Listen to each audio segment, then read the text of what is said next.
நம்மோடு நமக்கு எந்த திட்டமும் இல்லை. உங்களோடு உங்களுக்கு திட்டங்களை இன்றிலிருந்து ஆரம்பிங்கள்.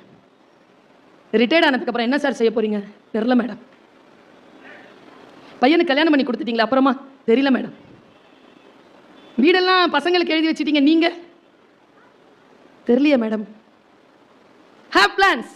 17 வயது முதல் 25 வயது வரை எது செய்வாயோ உன் 60 வயது வரைக்கும் அதைத்தான் செய்வாய். 60 வயதிற்கு பிறகு 85, 90 என்ற உன் வாழ்க்கையை நீ கால்குலேட் பண்ணு.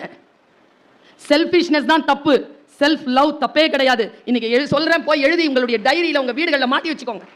Have self love. உங்களை நீங்கள் நேசியுங்கள், உங்கள் நேரத்தை நேசியுங்கள்.